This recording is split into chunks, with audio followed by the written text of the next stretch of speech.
Could a confidential meeting held in Rome this week sway the Synod of Bishops to accept same-sex unions?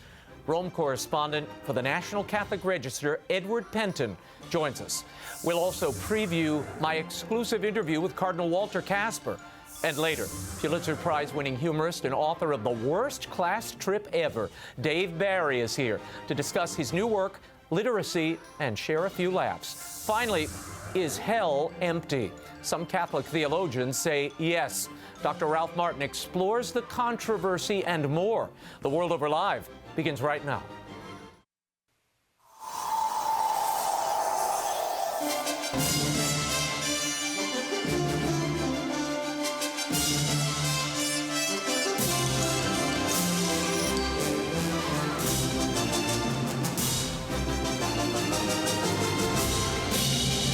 Now, from Washington, D.C., Raymond Arroyo.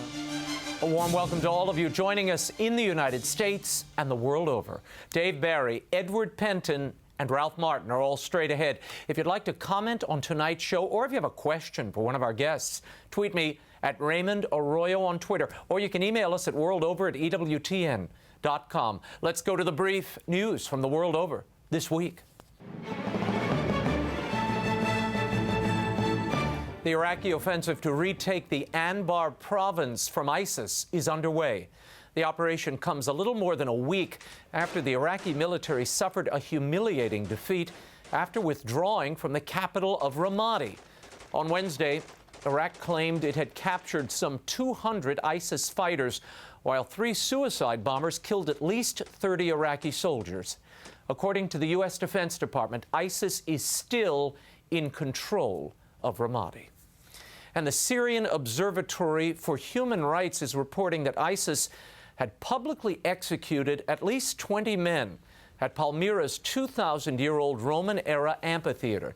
The militants gathered citizens to witness the executions after the ancient city was sacked last week. Separately, the watchdog group says ISIS is still holding 210 Assyrian Christian hostages. Meanwhile, another missionary priest has been kidnapped. Father Jacques Morad, a monk and prior of a monastery near Homs, was seized by 2 armed men. Father Morad is part of the same monastic community as Father Paolo Dall'Olio, who was kidnapped in 2013. He is still missing. Ireland became the first nation to legalize gay marriage by popular vote this past Saturday. In a country where over 75% of the population identifies as Catholic, the referendum passed by a margin of 62 to 32%. Dublin Archbishop Diarmuid Martin said the vote shows that the Catholic Church needs to improve its outreach and catechesis. I believe the Church has to carry out a reality check about its relationship with young people particularly. One of the biggest challenges is the fact that such a large number of young people who grow up, who have gone to Catholic schools, who grow up in the environment in Ireland, we're actually drifting away from the Church. This week, the highest-ranking Vatican official to comment on the referendum, Secretary of State Cardinal Pietro Parolin, called the Irish vote not only a defeat for Christian principles, but a defeat for humanity. Pope Francis has not commented on the referendum directly, but he told his Wednesday audience in Rome in an off-the-cuff remark, "The alliance of love between a man and a woman, and alliance for life, cannot be improvised and is not made in a day." And Britain's first conservative government in 2 decades took office on Wednesday as Queen Elizabeth unveiled the government's agenda at the state opening of Parliament. At the top of the Tory agenda, European Union reforms. My government will renegotiate the United Kingdom's relationship with the European Union and pursue reform of the European Union for the benefit of all member states. Alongside this, early legislation will be introduced to provide for an in-out referendum on membership of the European Union before the end of 2017. Measures will be introduced to increase energy security. Other major legislation announced by the Queen: immigration controls, trade union reform, and more autonomy to Scotland and Wales. The Queen's speech, always a blend of politics and theater, replete with gilded thrones, a diamond-studded crown, and officials in antiquated garb, followed the May 7th parliamentary election that unexpectedly gave Prime Minister David Cameron's Conservatives a majority. And a political sea change could soon be coming to Poland. Andrzej Duda, a 43-year-old lawyer and a member of the EU Parliament, won the country's presidential election. It was another unexpected win for social conservatives in Europe and a warning for the center-left government that has been in power since 2007. Just 2 months ago, Duda was mostly an unknown and considered a long shot. Now his Law and Justice party could be in position to win Poland's full parliamentary elections. Duda is a practicing Roman Catholic who opposes abortion, same-sex marriage, and in vitro fertilization. The day after his election victory, he made a pilgrimage to Yasna Gora, the monastery to pray before Our Lady of Czestochowa. And President Barack Obama's executive action on immigration reform suffered a major setback this week. A 3-judge panel from the Fifth Circuit Court of Appeals refused to lift a temporary hold on the president's controversial plan. It would shield up to 5 million illegals from deportation. The administration maintains that the president acted according to his constitutional authority, and they remain confident that he will eventually prevail in court. The Fifth Circuit Court made it clear that they believe the president's plan is, quote, unlikely to succeed on its merits in the courts. 25 states and Texas filed the lawsuit against the president. Immigration activists consider the ruling a severe setback. And President Barack Obama made an unannounced visit to the Shrine of Our Lady of Charity in Miami on Thursday. A spokesman for the White House National Security Council said the president was paying his respects to the Cuban-American diaspora that worship at the shrine. Local observers saw it as an attempt by the president to quell criticism of his moves to normalize relations with the Cuban government. The Cuban exile community in South Florida has been split over the renewed relations. Pope Francis helped broker discussions between the U.S. and Cuba last year. Back in the United States, former Pennsylvania Senator Rick Santorum formally announced his 2016 bid for the White House on Wednesday. Speaking near his boyhood home in Butler, Pennsylvania, the Republican took a populist tone, vowing to fight for working-class Americans. Working families don't need another president tied to big government or big money. And today is the day we are going to begin to fight back. Santorum surprised many by winning the Iowa caucuses and 11 states in his 2012 bid for the White House. He joins a crowded field of more than a dozen high-profile Republicans, including former Governor George Pataki of New York, who also announced his candidacy for the GOP nomination on Thursday. And on the Democratic side, Senator Bernie Sanders threw his hat into the presidential ring this week. The longtime independent socialist will run as a Democrat against current frontrunner Hillary Clinton. And the Synod for the Family does not convene until October in Rome, but apparently a semi-secret preliminary gathering occurred at the Vatican this week. German Cardinal Reinhard Marx, along with members of the Swiss and French bishops' conferences, arranged the closed-door session to encourage, quote, pastoral innovations at the real synod in October. Key among the topics was how the church might welcome individuals who are in stable same-sex relationships. Reports have surfaced that no one was opposed to the church recognizing such unions. We'll have more on this in our next segment, plus a preview of my exclusive interview with Cardinal Walter Kasper. Stay tuned for that. And clergy are warning parents about a new internet sensation called the Charlie Challenge. Using a homemade equivalent of a Ouija board, participants invoke a spirit, in this case calling out Charlie, Charlie, asking him if he wants to play. It has become a sensation among the young. Spanish exorcist Father Jose Fortea told EWTN News that the game involves the very real occult practice of calling on spirits, and that the Charlie being mentioned is a Mexican demon. They really should call him Carlito Carlito. In any event, British tabloid The Daily Mirror picked up the urgent warning of Father Stephen McCarthy. He's a high school chaplain in Philadelphia, and he warned his pupils that, quote, there is no such thing as innocently playing with demons, end quote. And for all of you Flannery O'Connor fans, and you should all be, mark your calendars. On June 5th, the United States Postal Service will be honoring the much-beloved American Catholic author with a new stamp. Her startling Southern grotesque fiction touched generations. The color portrait on the stamp is a watercolor. It's based on O'Connor's photograph taken when she was a student at the Georgia State College for Women in the 1940s. She's flanked by those peacock feathers, which she raised at her home in Georgia. O'Connor died from lupus-related causes in 1964. She was just 39. I guess, at least where authors are concerned, the violent do bear it away via priority mail. In case you missed it, I recently interviewed O'Connor's biographer and friend, William Sessions, on the occasion of the release of her personal prayer journal. I've reposted a link to that interview on my Facebook and Twitter pages. Be sure to check that out. Finally, a few weeks ago, we aired a climate change debate on the heels of a Vatican UN conference on the topic. We featured representatives from both sides of the issue, debating the science and the implications of a papal encyclical on the environment. Well, this week, a political group has started a petition to try to silence this show for daring to feature what it calls a notorious climate denial activist.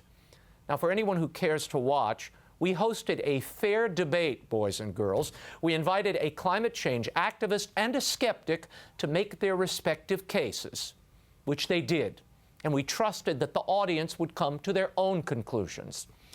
Is this online pressure group and its supporters really saying that the science of climate change, the record, is somehow above debate, and that even to discuss these matters should be verboten? Sorry, but that doesn't wash here. Part of my job as a journalist is to ask questions. I question government officials, church officials, anyone in the public arena. That's our obligation. Free speech and open discussion are the very hallmarks of a democratic society. For a mob, by petition or otherwise, to attempt to stifle debate or forbid certain topics from conversation is a type of bullying that will never be tolerated on this program. If the conversation here offends you, I'll say what so many people hear when they complain to networks about all sorts of programs that offend them. Change the channel and get over it. All views will be entertained and challenged right here. Enjoy the program. When we return, the National Catholic Register's Vatican correspondent Edward Penton will reveal what went on at that secret synod in Rome this week. The World Over Live continues in a moment.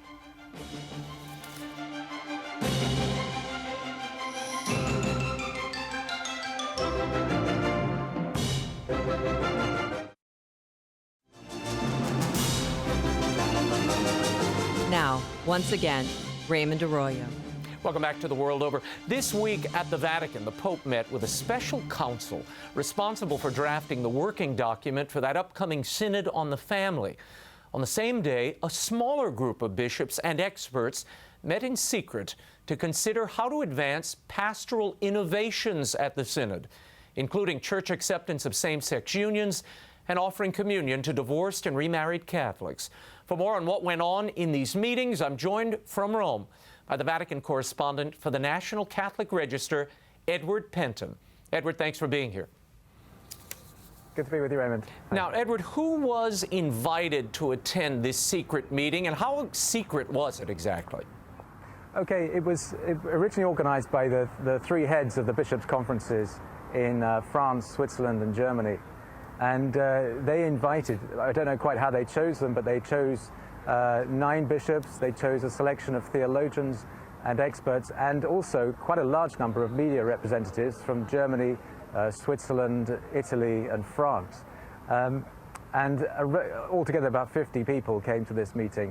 It wasn't announced, it wasn't advertised in any way. And credit to knowing about this should go to Jean-Marie Genois of Le Figaro, who broke the story on the Friday before it happened, and so we knew it was going to happen. But if we hadn't heard that, nobody would have known that this was going to take place. Edward, according to your sources, what exactly was the goal of this meeting? What do they hope to achieve?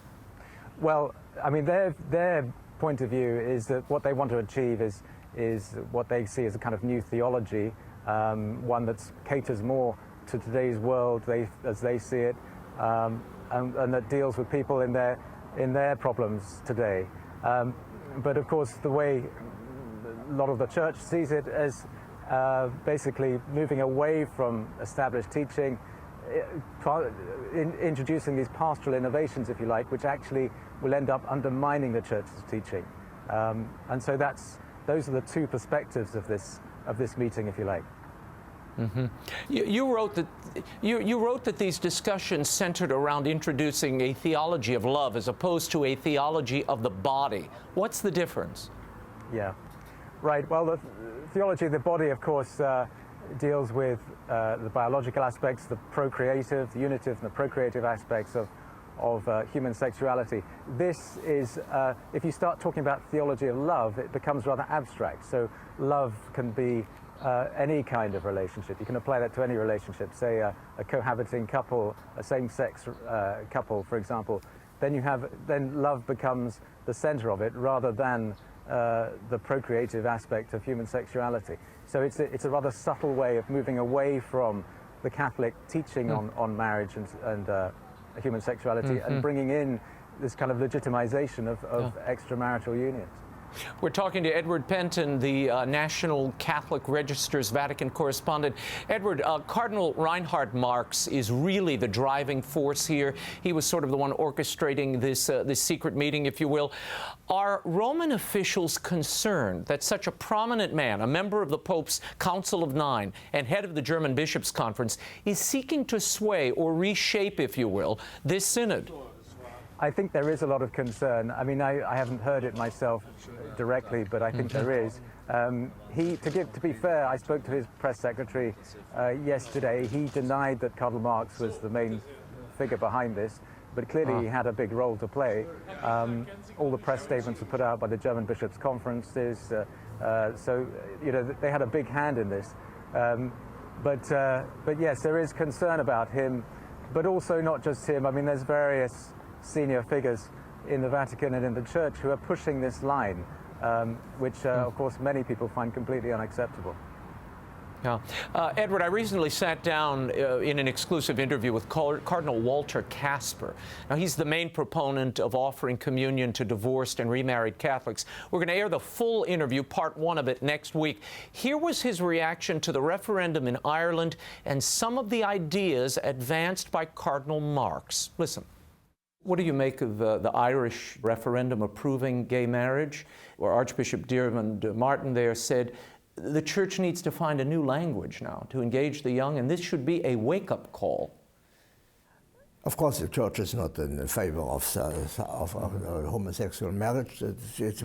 Bishops in Ireland were very clear about it. But to have a new language is a different thing, because our language, traditional language, is not the content, but the language is no longer really understandable for many young people. And therefore, it's right to say we must find a new language to have access to the young people. Cardinal Marx recently said that we should have an openness to these relationships, gay relationships. He said, because lifelong fidelity is right and good. How would you react? Fidelity is right and good, but homosexual practice is a different thing. That's not the same. Well, I do not judge now about other bishops, and I have never spoken about these homosexual problems. And when I am asked, I give the answer of the Catechism of the Catholic Church, and I think that's Catholic. Your reaction, Edward? Yes, I mean, that's true. I mean, Cardinal Kasper, his issue is a divorced and remarried issue. It's not so much the sexuality issues. So he's absolutely consistent on that. At least as far as I know, he's been consistent on that. I mean, he's had a few controversial things to say about contraception, but that is that's his line, yes. But yeah, we're going to get into his entire proposal next week. Why is Pope Francis so closely aligned with these German cardinals and bishops, particularly considering the state of the church in Germany, which is not exactly the most thriving center of faith in the world? That's right. Yeah, it is a bit of a mystery. That's true. I think a lot of it does have to do with the wealth of the German church and the fact that they do hold a lot of the cards and they can pull a few strings and they have quite a considerable influence here.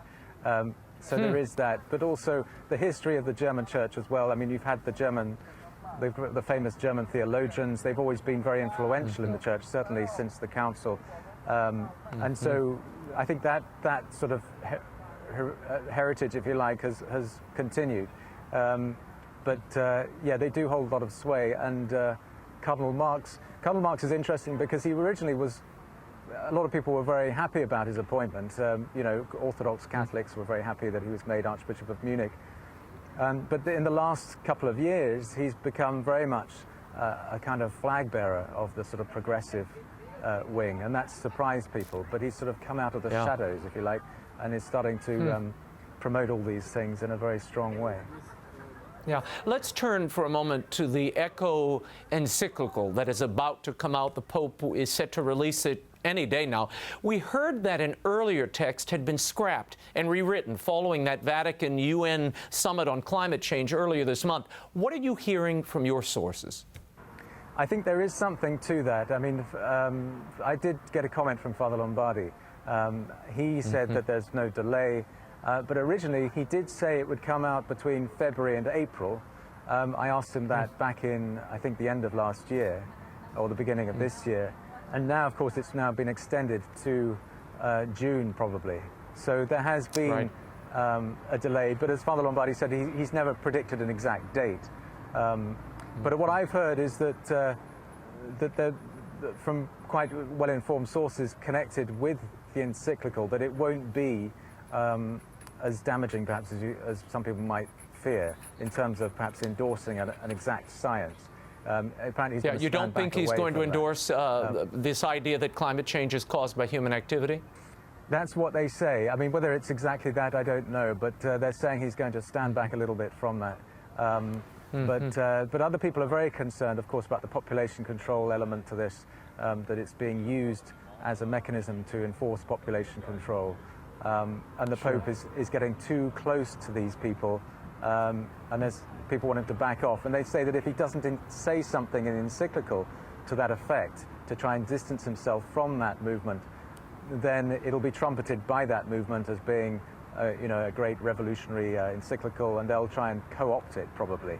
So there's that concern that he does say that explicitly in the document somewhere. Before I let you go, Edward, your thinking on what we might be looking at come October with this synod. Is this going to be a major grudge match, essentially, between the progressives and more traditionally minded cardinals and bishops, warring it out over these, what is settled teaching, to my eye at least? Well, that goes back to something I wanted to say earlier, actually, Raymond, which is the interesting thing about this secret meeting is that, yes, it was secret, and that's quite a good thing in the sense that the Pope wanted the synod to be a protected space. He didn't want it to get out into the public and have a lot of polemics. But the interesting thing about this meeting is that, yes, it was secret, but then they invited something like, I can't remember, eight journalists from these different countries. And most of them didn't report on the meeting. So the big question is, why were they there? Now, if these journalists were there to promote this outside of that forum, then they're going completely against the Pope's will. And that's what's very interesting about this, because, they weren't just there to report on it, they were there to promote this agenda. And so I think we will see, leading up to the synod and during the synod probably, these certain groups, these people promoting this new line, if you like, and then you'll get the counter reaction from the others. So there will be that battle, I think, going on, which is not what the Pope wanted, but these people seem to want to go ahead with this, despite the Pope, in the face of the Pope's will, contrary to the Pope's will. Edward Penton, thank you so much for your insight. Of course, your columns and blog are mandatory reading. You can find them all at National Catholic Register's website, ncregister.com. Edward Penton, thanks for being here. Thank you, Raymond. Thank you. Up next, legendary satirist and author Dave Barry joins me. We'll talk about his latest children's book, how to get your kids reading this summer, and share a few laughs when The World Over continues. Stay right there.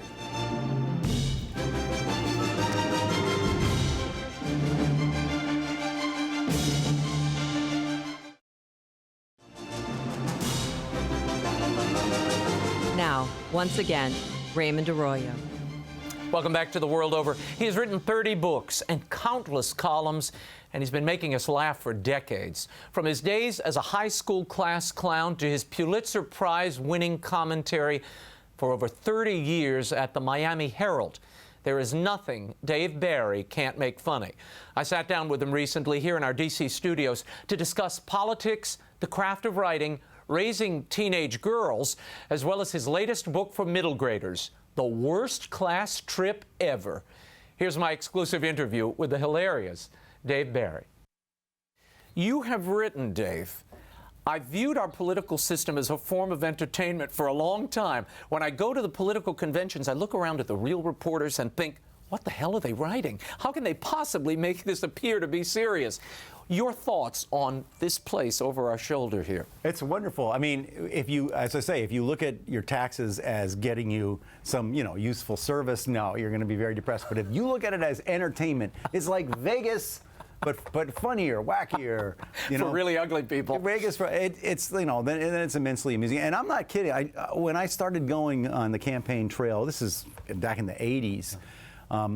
When I first got to Iowa, New Hampshire, and saw political events and saw how actual political campaigns look like in person, distressing, isn't it? It's hilarious. And I thought, how is anybody writing anything else about this? But when there's a Rotary Club meeting and the news that night would show Bob Dole talking to the Rotary Club people about very serious, something. But then when you're actually there, and it's the Rotary Club people are all getting knocked over by the cameramen who are following Bob Dole around, and he's in the room for 11 seconds and then he's on his way. Anyway, I found it immensely amusing. Now, you've set a book, and it's a book for middle grade readers that is absolutely hilarious. We'll get to that in a moment. The Worst Class Trip Ever.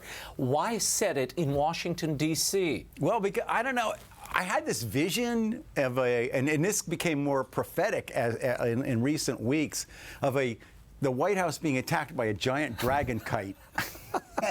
and I not the Chinese ambassador. No, it was not. It's an invented country called Gadakistan. But and I had that image of it, and I had chaperoned my daughter's class trip to D.C. No, it was elsewhere. It was elsewhere. Okay. But I was on this trip, and I'm thinking, who in the world is trusting these children with me? I'm one of the responsible people. And I think a lot of things could happen on a class trip. And so that became those two ideas sort of fused together. Yeah. And in the story, you have these kids from Culver Middle School. They go to D.C., they're on a plane, and they see something curious. They see two guys behind them who are looking at aerial photographs of the White House. And these kids, one of them is very nosy. And just decides that these guys are going to attack the White House. And the two kids sort of get into it with these two weird foreign guys. And as we say in the comedy business, hijinks ensue. But it becomes this cat and mouse game all over Kidnappings D.C. It becomes quite crazy. And there is a kite. Crazy. There's a kite shaped like a giant butt also. That's because it's aimed at middle schoolers, and we want, you got to raise the bar high. I'm glad you're raising the bar high. Yeah. There are some funny things here. I have to read this one line. My son Lorenzo saw this. There's a part where they're actually talking about the National Zoo. Go to the National Zoo. And they say, so for some reason, everybody makes a huge deal about pandas. I don't know why. They never actually do anything except eat and poop. But they're really famous. Yeah, said Susanna. They're like the Kardashians of zoo animals. There are a lot of hilarious lines in here that adults and kids will appreciate. How much do you focus on the dropping the humor pellets throughout a book like this? When I write fiction, and that is fiction, then I think of plot first, story first, and then look for opportunities to make it funny. When I'm writing columns or writing about adult humor. I think joke first, and I don't really care if anybody learns anything or anything important ever happens. It's escape. I mean, you've written your columns as sort of escapism, and people do need that. I mean, they do need that release. They need it desperately. Well, and you provide it desperately. I don't know. I've been told, people have said, and it's been very flattering over the course of my career, people have said, I was in trouble, and I read your column, and it really helped me, and thank you for doing what you do. And what I always think is, I would do this even if it hurt you, because it's the only thing I know how to do, but I'm glad it helped you. Dave, I was stunned. I have been reading your books and your columns for years, and my children have burned through all the Peter and the Starcatchers, and my son half devoured this last night. I was stunned to learn about your personal life, and this is a life not untouched by tragedy. I mean, your brother and your father were alcoholic. Your mother committed suicide. There was that column, and I remember reading that column, and I'm sure you got an enormous reaction. Yeah. Is the humor a way for you to deal with that tragedy? I want to say yes, that it's a way to deal with it, but the truth is, the real hardcore truth when I thought about it, especially after my mom died. My mom committed suicide. She was a troubled person. It really wasn't an escape. The humor was sort of a central part of my family, bad times and good times. My parents were very funny people, and nobody was funnier than my mother. She was dark, and she had her dark space and everything, but she was a hilarious person. And you said that's where you really got the humor vein from. My mom used to, I'll never forget, there was a pond near our house, and we used to go swimming, my sister. This is back in the 50s, when you let your kids go off swimming. Right. And like today, you would follow them with a life and preserver. have the gates around and you the would have pond. a lawyer in your in case you need to just sue the pond owner, and everything. But my mom would just but I'll never forget, my sister and I are going off, I'm 6, my sister's 8, we're going off to go swimming, and my mom opens the kitchen window and goes, "Don't drown, kids." we go, "We won't." Thanks, Mom. We thought, that was hilarious. And I want to say, yeah, it was an escape for me, but I don't really believe it was. I believe I was very, very sad when the sad things happened in my family. And I was glad that I had a sense of humor, but I had that before, and I didn't use it to avoid the truth. I don't think. Yeah, and it didn't darken your work. No, I mean, because I've been reading your stuff for years. It didn't. I mean, after that column came out, which is a very moving column. Thank you. That is a beautiful column, but it's very different, and it didn't change. It's not as if everything suddenly took a darker turn. But everyone's life, I'm sure your life as well. Pain comes to you, and and if you live long enough, a lot of pain will come to you. Yeah. That's the nature of being a human being. And I kind of think that, everybody's got pain in their life, and most people have a sense of humor, which helps them cope with it, I guess. Yeah. But there's also a lot of joy. I mean, you have a grandson now. Your son, Rob, just won the Pulitzer Prize for investigative journalism. He was part of a team that did at the Wall Street Journal. That must be gratifying, having 2 Pulitzer Prize winners in the family. And it's absolutely amazing to me. If you knew my son, no, he came out. I'm so proud of him. He's the most amazing kid, and he went through some tough times as well. But he's turned out. Yeah, I'm a happy person. I really am. I wanted to talk about your daughter, Sophie. There was a book, You Can't Date Until You're 40, that came out, I think, last year. It was, yeah. Was that a big turning point, Sophie becoming a teenager for you? To me, yeah. It really, and I think it is for anybody with a daughter. Well, it's a big change for anybody, but daughters, like with boys, they basically just become, they're little boys, and then they become older boys. They're basically just kind of, boys. They don't really change. They get smellier. But that's kind of, girls, metamorphosis. Oh my gosh. They go into the bathroom one day, and then this cloud of hormones erupts, and out comes this woman, and they're different, and they're like a little scarier if you're the father, and the boys start to show up, and that's, really scary to me. And they start dating, and I don't like it. I don't like it a bit. I want to put a trap.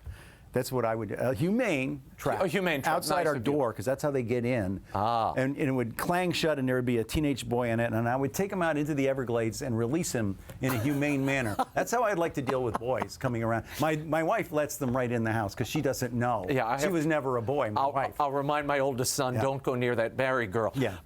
I want to get into a few questions. I'm launching this literacy initiative this year, and there's a series of questions I want to ask all authors.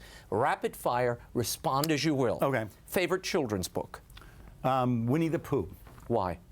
Just because it's so whimsical. I mean, it was funny. It was like it's one of those rare books that's really little kids can get it, and grown-ups can find funny, and that's really difficult to do. Very rare. And kids even get the humor of it. I mean, it's amazingly funny when A.A. Milne was. And it's touching around the edges. It's yeah. Least favorite book? I would have to say my least favorite book would be Crime and Punishment. Too long. Right. I only picked. I could have also picked The Brothers Karamazov. Look at the length of the barrel. Exactly. Right. ladies and I gentlemen. like a nice short book with not that many and wide spaces between the lines. The story that helped you find your path and the one life lesson that you remember from it. Man, that's heavy. I know it. You can think. We can edit. I'm thinking. Okay. This isn't really a direct answer, but it is how I got my life path. When I was about 10 years old, I discovered a collection of books that my dad had by a guy named Robert Benchley, who was humorist from the New Yorker back in the 20s and 30s, and member of the Algonquin Round Table. Yep. And I never heard of him. My dad was a big fan, and nobody now knows Robert Benchley. But I started to read those books. I'm 10 years old. And they were so funny, those little essays. They were so silly and funny. And I got this idea, I want to do that. I want to become a grown-up who writes silly like that. And that is essentially what I did. I always patterned myself after Robert Benchley. So it wasn't any one work, but it was his incredible silliness, his whimsicality, but he was so smart. You know, he's a Harvard guy. He was also a very sophisticated theater reviewer. Yeah. But he used it for ill purposes. He didn't try to do anything good with his humor. He was silly. Pure entertainment and no other end. Exactly. And I loved that. And I hadn't ever read anything like that. And to this day, I'm a huge Robert Benchley fan. Where do you write and why? Why is easy? Because I have no useful skills. I've got to write. I will have to. Because you're not at Home Depot. I have to work in television and wear a suit. I'm never going to. And no, I write it in my house in the back of our house. There's a little building, and my wife, who is she's a sports writer. She and I go back there every day. She sits on one side of the room, and I sit on the other side of the room, and we both write all day. That's what we do. Where do the best ideas come from for you? Man, everywhere. Everywhere, but you're in the end from things close to you, things that you notice in your own life that seem small, but when you say them out loud, everybody else goes, "That's right, that's right." And I always say the funniest things are not things nobody else thought of. It's the funniest things are things everyone else has thought of, but never quite said it out loud or said it that way. Well, I think you've already answered this one, but I'll throw it out anyway. Montpelier, capital of Vermont. Stop it. Okay. If you could pick a writing mentor, dead or alive, who would it be? Maybe Robert Benchley. Or Dostoevsky, because he wrote Crime and Punishment, and I would like to talk to him maybe a little bit of his writing. We could go both ways. Okay, maybe I could get a little more meaningful. Maybe you could cut it down a little and write in a language other people understand instead of Russian. Advice to parents who want to get their children to read. Buy this book. It's for sale in exchange for money. No, you really have to find the right genre. And I hear this a lot. When Ridley and Pearson and I wrote the Starcatcher series, we discovered that boys liked it, and the moms would say, I couldn't get my son to read anything, and he liked this, and he read it. He wouldn't read anything else. And I think, like, a perfect example of that is the Diary of the Wimpy Kid. Right. Those, boys burn through those Right, things. and these are boys who didn't ever read anything because there weren't that many words on the page. It was funny. Pictures, it was slapstick. and they got into it, and then who knows how many kids became readers because of Harry Potter. That lady deserved the Nobel Prize. I mean, she made more kids literate than I think anybody ever has. So let them read what they're excited don't about. worry about. And I think the big breakthrough with the Harry Potter books and the Diary of the Wimpy Kid, in a lot of cases, instead of everything has to have a message, everything has to be educational. No, it should just get them to want to read. Later on, they'll read good things, maybe not, but at least they'll want to read something. If you could write anything else, what would it be? I would write Harry Potter before she did. Before J.K. Rowling. Steal it from the other side of the I'd go coffee back in time, and that would be my idea, and then we'd be having a different conversation today. I'll tell you that right now. My son wanted me My to helicopter would be waiting for me right there. Right on top of the I'd be rebuilt hovering. Capitol. No, I could afford the fuel to have it just hover. And just pop out with a bridge. We could break this window. We wouldn't care. We're Harry Potter. That'll rich. be We're rich. the second worst class trip here to D.C. My son wanted me to ask you what it was like working with Ridley Pearson on the Peter and the Starcatcher series. It was wonderful. Ridley is one of my best friends, but he and I could not be more different. Did you work together? Were you in the same room? No, we were not. We would plot the book in the same room. We would work out the plot, and there was a lot of hilarious arguing. And at one point, I yelled at Ridley once, and I was not kidding, and I was mad at him. I said, a mermaid would not do that. Like, I knew what a mermaid would do. You know, we had that kind of argument. But then when we had the plot, we were, he was in St. Louis and I was in Miami, and you would write your chapter, send it to the other guy. He would change it any way he wants, send it back, and we called it ping pong. We'd go back and forth, the same chapter until we were both happy with it. So you would both work on the same chapter, or one of us would write chapters? it based on which characters were in it. Certain characters were his, certain were mine. If it was yours, you wrote the chapter, but then you sent it to the other guy. He could do whatever he wanted. Wow. So in the end, it became both of our voice was part of it. But Ridley is, like I always say, if there's a type before type A, that's Ridley. He's extremely organized, and I'm not. So it was, Ridley, good yin and yang. When we were on book tour together, I'd be the one say, "What do we do now? What city are we in?" Where and Ridley would always know.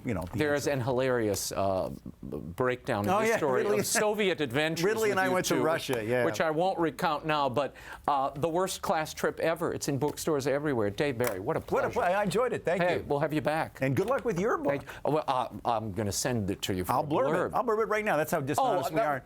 Best children's book I ever read. Whatever it is. Yeah, whoever Will Wilder is, it was a lot better than what's her name, J.K. whatever. Thank you. I'm going to send that right to Random House. I'll be announcing more details about that literacy initiative I mentioned, Storyented, in the coming days. In the meantime, if you are a librarian or an educator with a list of must-read books or tips for getting kids to read, contact me at raymond@raymondarroyo.com. Put books in the subject line. I'd love your help to promote literacy and good stories that last a lifetime. Again, I'm at raymond@raymondarroyo.com. When we return, is there really a debate about whether souls are in hell? President of Renewal Ministries, theologian Ralph Martin joins us to discuss these questions and more when The World Over Live continues. Stay right there.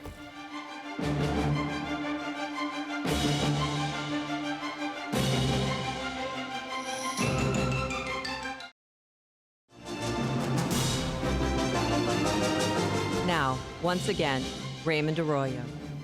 Welcome back to The World Over. There is a debate that has been raging apparently for some time in and outside of the Catholic Church about whether anyone is actually in hell. Ralph Martin, author of Will Many Be Saved, has been at the center of that debate. Tonight he addresses the controversy and talks about the upcoming Synod on the Family and more. Here's EWTN favorite and theologian, Ralph Martin. Ralph, I want to start with your book, Will Many Be Saved, and the more popular version, The Urgency of the New Evangelization, Answering the Call. In it, you talk about an atmosphere of universalism in the church and how this could be a danger and imperil the new evangelization. What do you mean by that? Does it mean our teachings are too universal? No. I mean, God really wants the whole human race to be saved. Okay. The Catholic Church teaches that. Scripture teaches that. 1 Timothy chapter 2, God wills the whole human race to be saved and come to a knowledge of the truth. But if I were to describe how many of our fellow Catholics look at the world today, I describe it like this. Broad and wide is the way that leads to heaven, and almost everybody's going that way. Narrow that's door that's leading to hell, and hardly anybody's going that way. Now, Raymond, what's wrong with this picture? There's a lot wrong with it. It doesn't square with tradition, Scripture. I mean, we'll get into in a minute. Yeah, it's just the opposite of what Jesus says. What does Jesus say? Matthew chapter 7. Broad and wide is the way that leads to destruction. Many are traveling that way. Narrow is the door that leads to life. Hard is the road, and few there are who are finding it. Now, few there are who are finding it. And the Lord doesn't want it to be like that. Jesus was weeping over his city when he saw his own people not receiving him. So God's dying to bring people to salvation, but people have to say yes. God's showing mercy to everybody, but there has to be a yes to that mercy. So you think there might be a misunderstanding of what mercy is? At this point. Yeah. The Catechism of the Catholic Church says God is merciful, but if people close their hearts to that mercy, they're closing themselves off from salvation. St. Faustina, Jesus says the same thing to St. Faustina, and he warns her. He says, tell people about my mercy because they'll perish if they don't respond to my mercy. You know, many, many times in the revelations of St. Faustina, he says people need to respond to my mercy, and they're perishing because they're not responding. I want you to forecast a little bit this Synod on the Family coming up. You watched attentively the conversations last year. The Synod Fathers gathered. There was a lot of chatter, as there is once again, that the Church is about to change, if not its doctrine, which they keep saying, at least the pastoral approach to divorce and remarried Catholics, and possibly the discipline of communion. Yeah. Is that part of the problem you're talking about? Well, I thinking? think it's related to it, because if you don't really believe that Scripture and tradition and the magisterium are reliably passing on the truth to us, you're going to play a little loose with it. You know, like maybe this is just, you know, suggestions for the first century, or you know, maybe we didn't really understand human nature 400 years ago. And I think Archbishop Kurtz, who's leading the American delegation to the Synod, gave a tremendous talk where he said, you can't separate pastoral practice from the truth. The truth has to inform pastoral practice. So I feel like there's just going to be a lot of cardinals and bishops there who have a really firm grasp on teaching that can't be changed because it comes from Christ. And yet, you were at a conference in Georgetown just a few weeks ago, and Cardinal Casper appeared there, who has really been on a global tour. It's almost like a salesman going door to door, you know, it's a PR campaign. We have to just say what it is, to kind of sell this idea that to be merciful, you've got to change this pastoral practice of communion and granting communion and quick readmission to the Church to divorced and remarried Catholics. That does sound nice. It is welcoming. But when you have thousands of priests now signing petitions, begging the Church Fathers to adhere to Church teaching in this Synod, that's a reason for concern, isn't it? Oh yeah, it really is. I mean, like, I've never seen in my lifetime, I mean, cardinals fighting with each other like there is. It's in public. Yeah. I mean, it's really pretty serious. So there is a battle going on, but I also know that some of the finest and most solid and most intellectual cardinals in the world are very concerned about this, and they're going to really fight hard to make sure that those undermining the Church's teaching aren't going to be able to do it. No, we'll see what happens. I mean, ultimately, this is the Holy Father's call at the end of the day. Yeah. I mean, it's nice he's consulting with everybody. He wants to be collegial, but we'll see where he lands on this, and stay tuned. Let's talk about this, and you alluded to it earlier. There is a internal conversation happening within the Church that, frankly, I was sort of unaware of. I just wasn't paying attention. I'm going to play a bite. This is Father Robert Barron, someone many of our viewers are familiar with. I want to play this and get into a conversation of what the implications of this thought might be. Roll that. Are any human beings in hell? We don't know. We don't know. The Church has never declared on that subject. And we may pray that all be saved, and may even reasonably hope that all people will be saved. If anyone's in hell, he or she has sent himself or sent herself there, and now has locked the door. I've used the image before of heaven's like this great party. It's a share of the divine life. Everyone's invited. Hell would be the state of that person who has slunk into the corner and refused to join the party, has locked himself into this dark and sad and lonely place. Not so much sent there by an avenging God. Your reaction to this idea that hell is basically empty. Yeah, well, like many people, Raymond, I have the greatest respect for Father Barron. I think he's doing a fabulous job in trying to relate to modern culture. Unfortunately, on this one point, we really do have a disagreement, because he claims that Balthazar's position on this is really the way to go. And what Balthazar ends up saying is that it's infinitely improbable that anybody will ever reject the mercy of God. And that just doesn't square with Jesus' tremendous concern about people. Father Barron had that line early on. The Church never declares on the subject of whether human beings are in hell. Is that true? Well, it is true. I mean, we canonize saints, but we don't make a judgment about who's in hell, but we actually pass on faithfully all of Jesus' warnings about if you don't repent from serious sin, you know, you're very likely to go to hell. And that's what the Catechism of the Catholic Church says, that people who die in serious sin and don't repent are in grave danger. Look, you're in no fear of being outclassed here by a fellow theologian, because I'm not. But when I heard that, when I hear this idea, there is the line in Scripture, your salvation will be worked out in fear and trembling. Why fear and tremble? If there's this infinite pool of mercy, the Protestants got it right. The blood of Christ washes all, and then I'm free to go golf on Sundays. Yeah, well, the trouble is people are drifting into a presumption that because God is so merciful, he'll never let anybody be lost.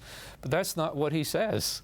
And so on the day of judgment, when we appear before his judgment seat, and we're going to say, Lord, you're so merciful, you won't let anybody be lost. He says, didn't you pay attention to what I said, you know? That you need to respond. I'm knocking at the door of your heart, but you need to open the door. You really need to admit that you need forgiveness for your sins. You really need to admit that you need mercy and that you can't save yourself. Now, this is fascinating. And it's not just Father Barron. There's a whole group of people who are sort of lined up on this side of the question. And I don't want to do any disservice to Father Barron. I'm sure he's very nuanced in what he's saying, but I think the net effect for people is to drift into a presumption that everybody's going to be saved, unfortunately. And I think that not only undermines evangelization, because why bother? Well, that's my point. Let's join me on the golf greens. Yeah, why bother? I think it undermines holiness, and I think it takes away motivation for vocation. So I think what about penance? Why do you have to do? Why confess anything? Because it's all done, right? Yeah, I think it's a very serious issue. That's why I did my doctorate on this issue. That's why I wrote the book, Will Many Be Saved? That's why I did the urgency of new evangelization. I just really feel like this is a really important issue that we get clear on, that we neglect the explicit teaching of Jesus at our great peril. I want to talk about the upcoming encyclical. The Holy Father has an encyclical coming out that will touch on climate change. He's already announced, along with Ban Ki-moon and the UN, that it is a human-derived phenomenon. Your concern about using papal capital, if you will, to endorse science that may or may not be credible at the moment. Well, I think we just have to honestly, Raymond, wait and see what happens. I mean, there's rumors about what the encyclical is going to say. Let's wait and see what happens. You know, now an encyclical is a very high level of papal teaching. You know, it is a very authoritative. Is it a magisterial teaching? Well, it is definitely a magisterial teaching, but it depends. Not every part of an encyclical has the same authority. Not every part of an encyclical is intending to teach in an authoritative way. Sometimes it's, you know, making suggestions, sometimes it's making comments, sometimes it's doing social analysis, and it's not invoking that level of authority on the social analysis. So we're just going to have to wait and see what this encyclical actually says. But it's not dogmatic. Well, it's to be observed, but it's not a dogmatic teaching that everyone must It's not a believe. Formal declaration of dogma, but it could offer a very high level of teaching. And we're just going to have to see about that. Until next week, the show continues on Facebook and Twitter. Like me on Facebook, follow me on Twitter at Raymond Arroyo. The links are at RaymondArroyo.com. And tell me what you thought of tonight's show.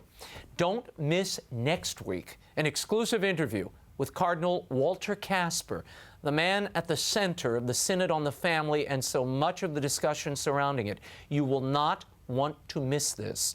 And Father Cassian Folsom, prior of the Monks of Norcia, will also join me to talk about the monks' new chant CD on Decca. Until next week, we'll be scouting the world over for all that is seen and unseen. On behalf of the staff and crew of EWTN News, thanks for watching. I'm Raymond Arroyo from Washington, D.C. Bye now.